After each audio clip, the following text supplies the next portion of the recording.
warahmatullahi wabarakatuh. Waalaikumsalam warahmatullahi wabarakatuh. Sebelumnya terima kasih kepada Bapak sama Ibu yang telah menyempatkan waktu atas permintaan dari kami. Di sini kami dari kampus STAIN Madinah, Pak, dari Prodi PGMI STAIN Madinah ataupun Pendidikan Ulum Tasawuf Hidaiyah. Di sini kami dibebani tugas oleh seorang dosen, Pak, untuk mewawancarai bagaimana pendapat orang Bapak tentang judul makalah dari pembahasan kami sebelumnya, Pak. Di sini kami, Pak, menginginkan Bapak untuk memberikan gagasan-gagasan dari Bapak untuk menambah wawasan dan ilmu bagi kami, Pak, di luar dari perkuliahan. Sebelumnya perkenalkan dulu lah kawan-kawannya. Sebelumnya maaf ya, Pak, saya Nanda Wahisa Putra Nasution, Pak, dari STAIN Madinah, Prodi PGMI semester 2. Selanjutnya apa? Nama saya Maisarah Harahap, Pak, dari Prodi PGMI semester 2. Baik, Pak, perkenalkan nama saya Widya Sari, saya dari Prodi Pendidikan Guru Tasawuf Hidaiyah semester 2, Pak. Perkenalkan, Pak, nama saya Ndakerti Harahap, program studi PGMI semester 2. Perkenalkan, Pak, nama saya Lia Aisyah dari Prodi PGMI semester 2. Udah. Baik, terima kasih rekan sekalian.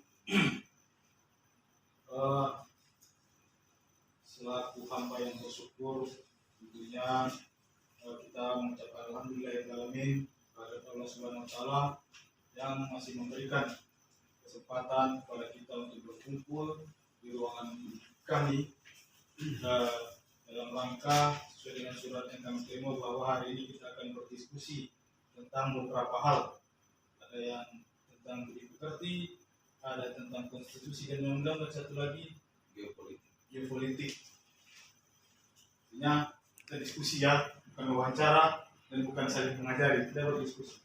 Selanjutnya, salam salam, marilah sama-sama kita kirimkan junjungan yang besar Muhammad SAW yang syafaatnya lah kita harapkan di hari kemudian. Sebelum kita mulai diskusi ini, perlu kami perkenalkan juga bahwa kami yang menerima kedatangan adik-adik kami sekalian ini adalah para pejabat di lingkungan pemerintah, di lingkungan Sekretariat DPRD Kabupaten Mandailing Natal. Saya sendiri Abrizal Nasution saat ini dipercayakan oleh Bapak Bupati Mandailing Natal memangku jabatan sebagai Sekretaris DPRD Kabupaten Mandailing Natal. Selanjutnya ada di sebelah kami ada Pak Mawadi Kasibuan SE. Beliau ini adalah Kabak Perundang-undangan dan Persidangan di Sekretariat DPRD. Selanjutnya ada di sebelahnya ini adalah Pak Rizwar Nasution SHMH. Beliau ini menjabat sebagai Kepala Bagian Fasilitasi Penganggaran dan Pengawasan. Selanjutnya ada Ibu Asrifah Batubara SE sebagai Kabak Umum dan Keuangan di lingkungan Sekretariat DPRD Kabupaten Mandailing Natal. Perlu kami sampaikan bahwa kedatangan adik-adik kami sekalian mungkin ini adalah takdir atau rezeki yang bagus untuk kita semua, karena berkebetulan kita semua berkesempatan untuk menyambut kedatangan adik-adik kami sekalian. Artinya ini hal-hal yang kita duga untuk bisa mengumpulkan para pejabat di sekretariat. Artinya kalau seperti biasa kan kita dituntut dengan tugas-tugas. Kalau hari ini kebetulan, apakah mungkin karena kedatangan adik sekalian kami agak lapang dari tugas-tugas sehingga bisa meluangkan waktu untuk berdiskusi dengan adik-adik kami sekalian. Selanjutnya, namanya juga diskusi, tentu kalian yang bertanya atau kami yang bertanya, kalian yang menjawab. Barangkali sesuai dengan pokok permasalahan masing-masing kami persilahkanlah. Nanti kami berikan tanggapan semampu kami ya. Nah, terus ada sedikit catatan dari apa yang disampaikan adik apa tadi namanya? Adik Nanda. Tadi beliau mengatakan bahwa adik kami dibebani tugas. Sebetulnya itu bukan beban ya, tolong jangan dianggap itu beban, tapi ditugasi, diberikan tugasnya. Kalau kita anggap beban itu nanti hasilnya pun sudah kurang bagus kalau merasa terbebani ya. Oke, silakanlah. Dan sambil minumlah apa adanya.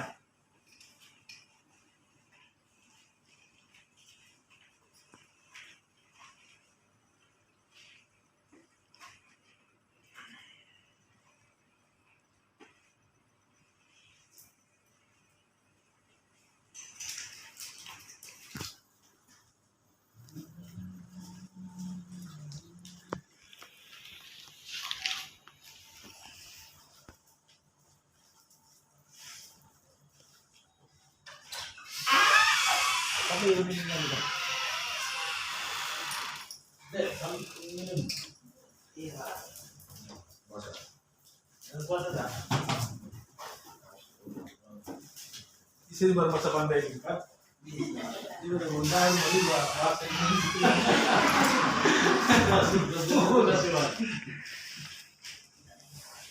Sifat dia.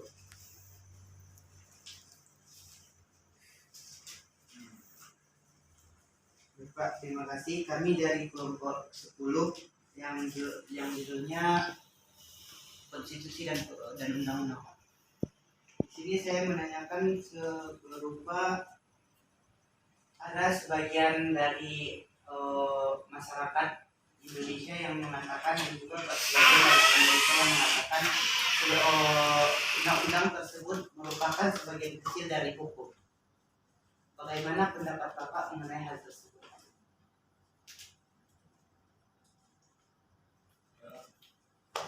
Lain, maksudnya satu-satu kita jawab di atas sekalian aja. Kalian Yang lain? Kita ulangi dulu deh. Betul. Sebagian dari pemerintah dan masyarakat ada yang berpendapat bahwa perundang-undangan merupakan sebagian kecil dari hukum. Nah, di sini kami meminta pendapat dari Bapak sekalian. Perundang-undangan merupakan sebagian kecil. Bagian kecil dari hukum. Ada lagi masalah hukum, perundang-undangan. Berapa orang satu kelompok? Dua.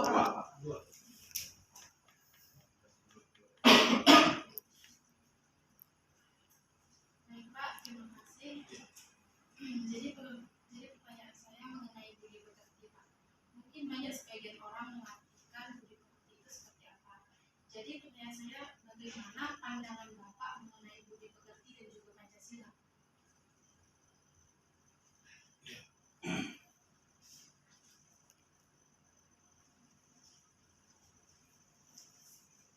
Baik Pak, saya dari kelompok 12 dengan judul geopolitik dan strategi. Jadi pertanyaan saya Pak, apa yang harus dilakukan pemerintah untuk meningkatkan kualitas geopolitik dan geostrategi negara Indonesia?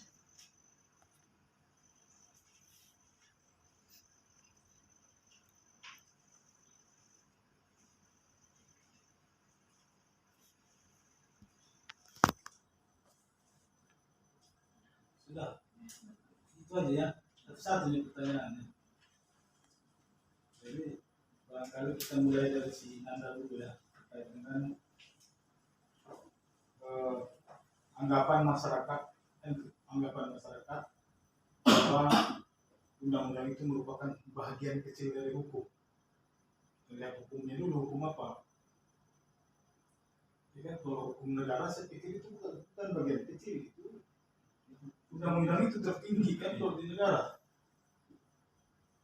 Jadi itu tanggapan kita. Tapi begitu pun karena kebetulan di sini juga ada kabak fasilitasi yang latar belakangnya SHM barangkali bisa ditambahkan.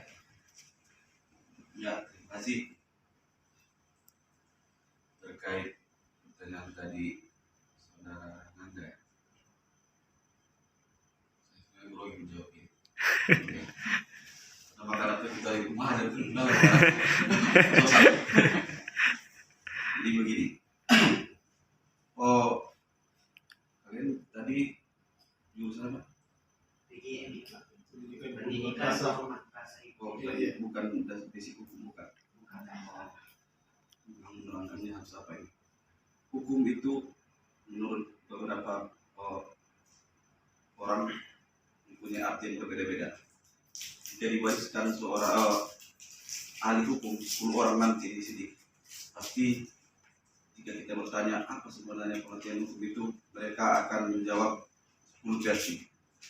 Jadi sampai sekarang setahu saya hukum itu tidak ada kepastiannya apa pengertiannya. Namun setiap orang bisa memberikan pengertian sesuai dengan yang diketahui.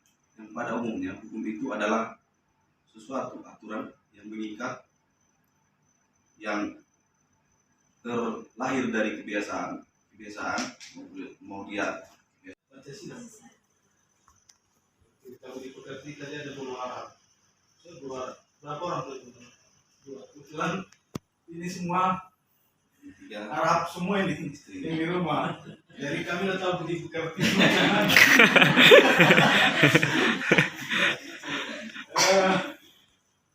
Untuk ini atau cerita budi pekerti saya teringat dengan apa yang disampaikan oleh Bapak tokoh pendidikan nasional Ki Hajar Dewantara.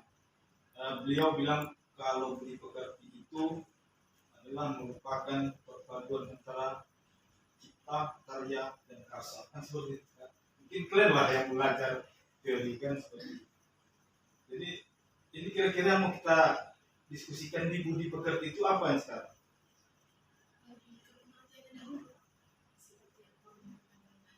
Kalau pengertian budi pekerti sudah kami sampaikan bahwa itu sesuai dengan pendapat Ki Hajar Dewantara bahwa budi pekerti itu adalah perpaduan antara cipta, karya, dan karsa. Nah, itulah soal pengertian teorinya ya. Dan kalau untuk teori barangkali janganlah kita diskusikan dengan kami sudah lupa lah kalau cerita teori kan. Tapi begitu pun mungkin Bu Ipa ada tambahan.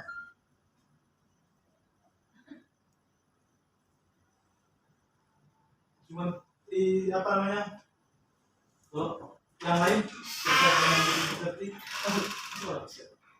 Tadi juga so tidak baru itu ini.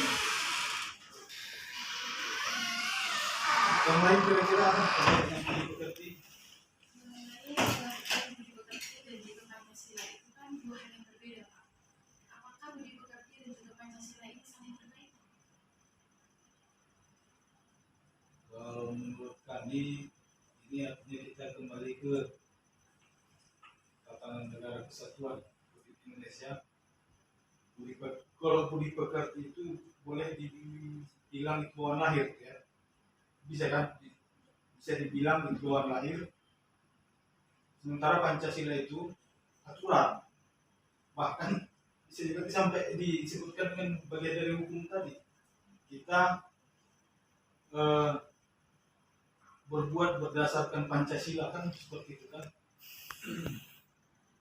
yang artinya sama-sama tujuan sama-sama baik. Atau ada pendapat lain?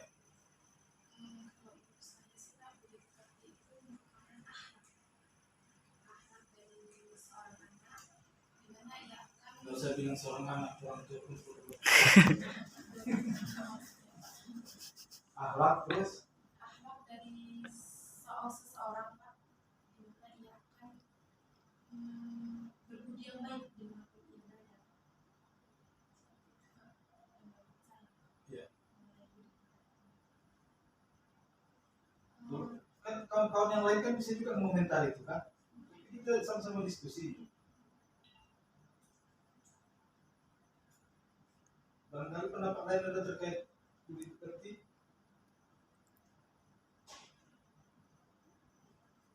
Lalu kalau kita anggaplah kalau kita sepakat bahwa budi pekerti itu adalah akhlak, kalau sifat itu apakah masuk dari ke budi pekerti? Sifat, tabiat, kan ada juga sifat, sikap, tabiat, itu masuk budi pekerti kan? Berarti tidak. Kalau akhlak kan kita kesannya kan udah baik gitu kan.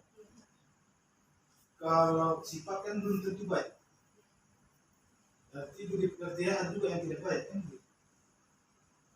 Berarti kita tidak bisa sebutkan bahwa budi pekerti itu adalah akhlak. Akhlak itu pasti baik kan? Akhlak. Sementara sifat atau sifat banyak yang tidak baik. Ada yang bagaimana sifatnya.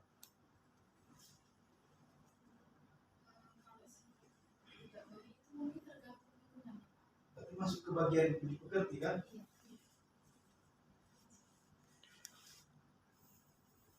Jadi tolong lagi tambahin. Kalau masalah sifat, sikap, Memang ini soal ilmu filsafat ini. iya, Kita semua. satu bangun ini. Ya, terima kasih Mas Iwan terkait budi budi pekerti. pekerti dan Pancasila. Ya, kalau saya berpendapat budi pekerti itu bagian daripada Pancasila. Artinya budi pekerti itu merupakan pengamalan dari poin sila dari Pancasila. Contoh ketuhanan yang Maha Esa misalnya kan, ya.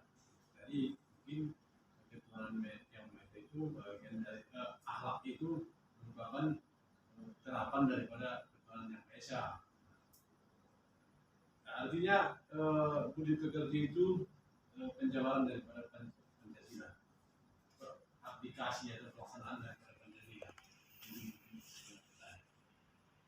Karena ada kebiasaan sama itu sepertinya di masyarakat. Kenapa ada hukum adat? Itu dari kebiasaan. Kenapa ada di pemerintahan hukum? Karena dari kebiasaan juga. Kita dibiasakan untuk misalnya membuang sampah dengan tertib. Itu dari kebiasaan. Kebiasaan yang menuju kepada hal yang positif. Jadi jika ada yang mengatakan bahwasanya undang-undang itu adalah sebagian dari hukum, ya memang itu, kalau saya berpendapat itu memang benar apa adanya. Hukum itu pengertiannya luas. Bahkan seorang ahli hukum pun jika dia mengatakan hukum ini adalah ini, nanti ada yang satu lagi pasti dia bisa saja dia tidak sependapat dengan apa yang dikatakan Bapak Ibu tadi kan. Karena setiap orang memiliki pengertian masalah hukum yang berbeda-beda. Tentu maka ada sebagian masyarakat mengatakan bahwa seperti yang Adi bilang tadi, bahwa undang-undang itu adalah sebagian dari hukum. Karena pengertian hukum sampai sekarang itu sangat luas. Jika Anda sarjana hukum, berbasic hukum, pasti Anda akan mengerti arti hukum itu. Sebenarnya yang perlu kita pahami sebelum untuk menjawab pertanyaan itu, adik harus paham apa sebenarnya arti hukum itu. Kalau adik bisa mengartikan arti hukum itu, tentu akan mengerti kenapa ada yang mengatakan undang-undang itu adalah sebagian dari hukum. Jadi pada prinsipnya hukum itu sifatnya luas. Di masyarakat pun kan ada juga hukumnya, peraturannya, tidak terbentuk dalam undang-undang. Contoh di daerah istimewa Jakarta, di Aceh maupun di Papua, ada pasti ada yang diterapkan mereka tanpa melalui dibuat undang-undangnya. Namun apa yang dibilang Pak Saiman tadi memang benar, kalau di Indonesia ini adalah undang-undang yang paling tertinggi. Namun lahirnya itu semua karena kebiasaan-kebiasaan yang terjadi di masyarakat. Jadi pada prinsipnya saya sependapat bahwasanya memang undang-undang itu adalah bagian dari hukum. Itu sebenarnya. Jadi kalau ada pertanyaan bagian seberapa besar dia itu undang-undang itu dimasukkan dalam hukum, tentu intinya bahwa hukum itu tidak akan undang-undang itu tidak akan terlepas dari hukum. Dan pada prinsipnya di Indonesia ini hukum itu selalu di bawah, di atas politik. Karena yang menciptakan hukum itu adalah orang politik. paham. Jadi jika pertanyaan ini sebenarnya agak luas, makanya saya tanya tadi sebelum saya menjawab ini, apakah Di negara walaupun di keluarga walaupun di pekerjaan itu merupakan pengalaman daripada pengamalan daripada nilai Pancasila. Dari saat yang itu kan dek. Hukum-hukum yang lebih dikedepankan seperti itu, Pak. Sebentar, kita tidak mengatakan kalau itu dibelakangkan atau dibeda-bedakan. Undang-undang itu merupakan bagian dari hukum, itu saja. Tidak dibelakangkan, tidak ke depan, tidak diistimewakan. tidak ada bagian dari kecil? Tidak ada kecilnya. Peraturan tertinggi di Indonesia ini adalah undang-undang.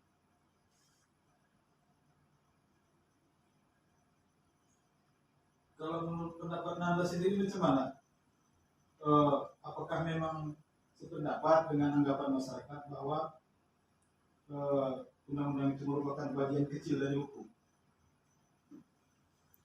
Kalau saya sendiri, Pak, tidak sependapat karena merupakan perundang-undangan ini. Undang-undang ini mengatur akan semua hukum tersebut, Pak.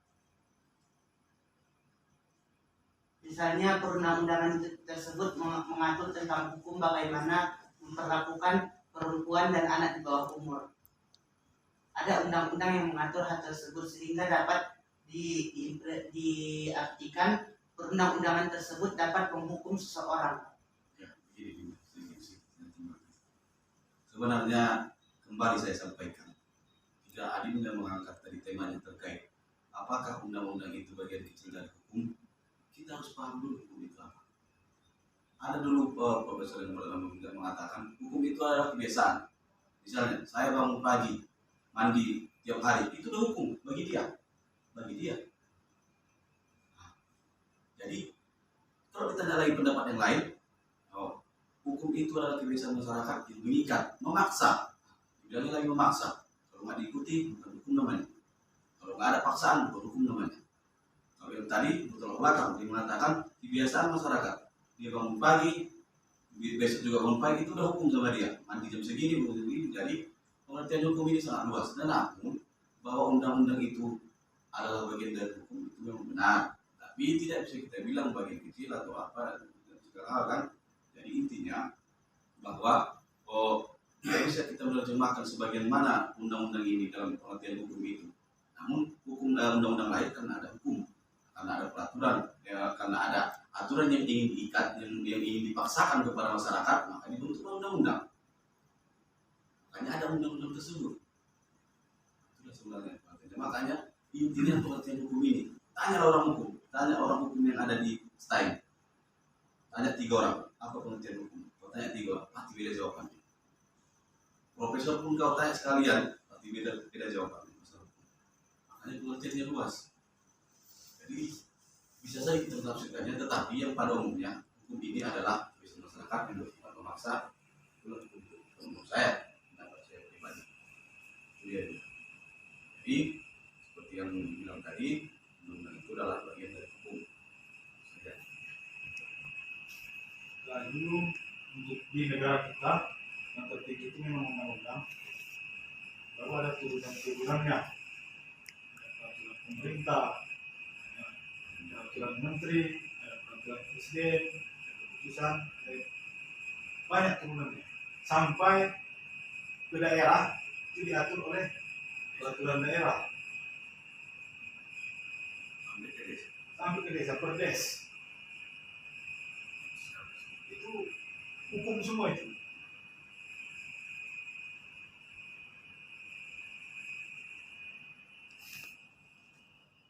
Mana Anda? Ada lagi?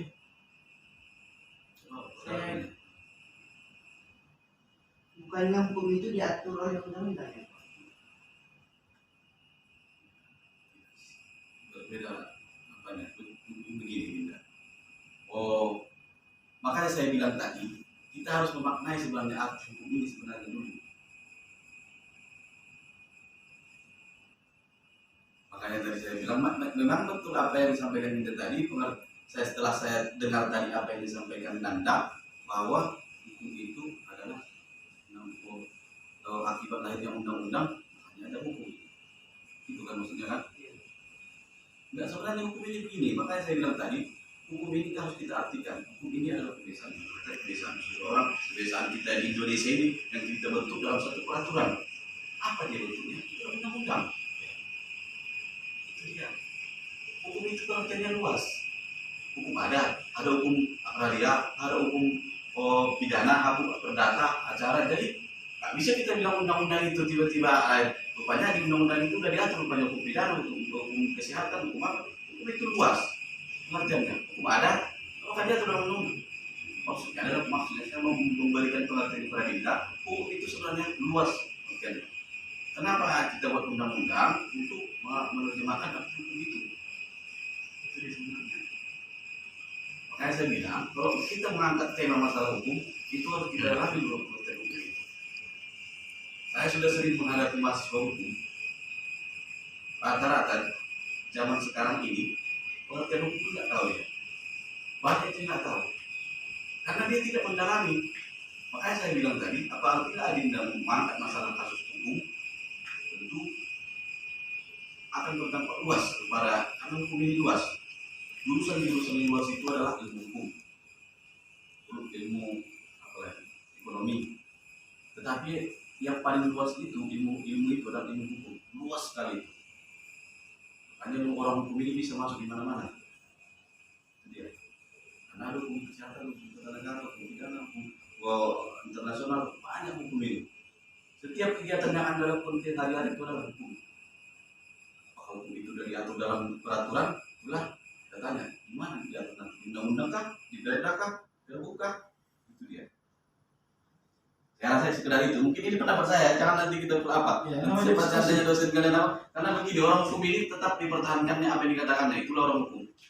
Nanti kalau ada nanti yang berdebat dosen kalian nggak apa-apa. Nanti kita sharing lagi. Gitu ya. Terima kasih. Terima kasih Pak. Saya kira cukup dari saya, akan dilanjutkan oleh rekan-rekan saya. Ya, sebentar. Ya.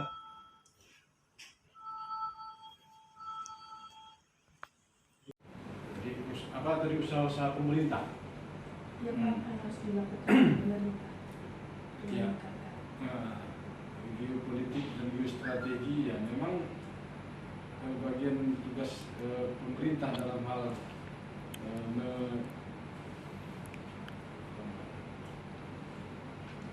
memberikan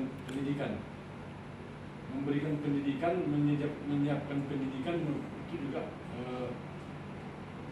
bagian strategi geopolitik dan geostrategi. Artinya masyarakat diikutkan untuk bagaimana negara ini mengatur strategi, negara ini mengatur politik. Untuk mengetahui hal itu kan pendidikan salah satu contohnya, dan juga mungkin pertunjukan itu juga bagian daripada usaha pemerintah dalam hal memberikan pendidikan tentang geopolitik dan strategi. Itu mungkin dulu sementara.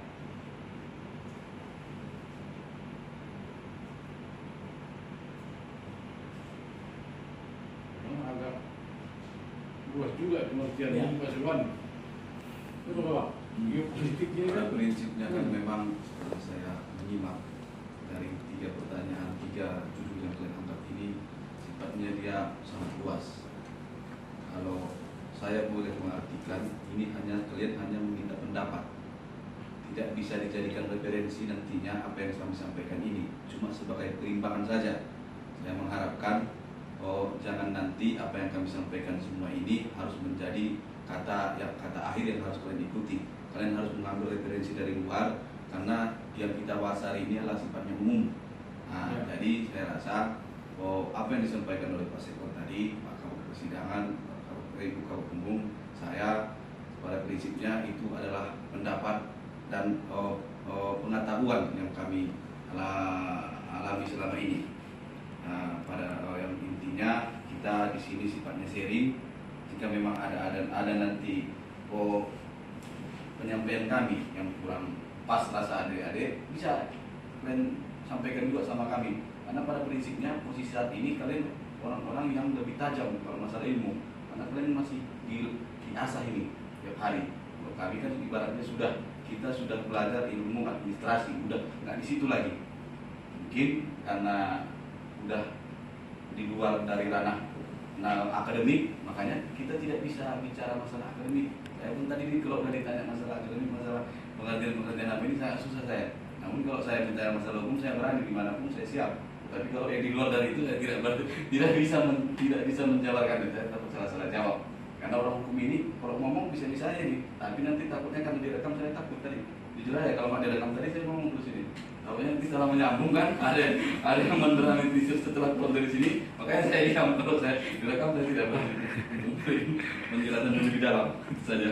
Terima kasih. Barangkali sudah cukup dari kebetulan ini sudah mau masuk surat asar, kita cukupkan barangkali pertemuan sampai di sini, tapi tidak menutup kemungkinan kalau ada yang perlu kita bahas di lain waktu, kami siap. Tapi dengan catatan di luar dari pelaksanaan tugas-tugas kedinasan ya. Barangkali itu saya yang dapat kami sampaikan. Terima kasih atas segala perhatian dan mohon maaf kami atas segala kekurangan dan kesalahan. Wabillahi taufiq wal hidayah. Assalamualaikum warahmatullahi wabarakatuh. Waalaikumsalam warahmatullahi wabarakatuh.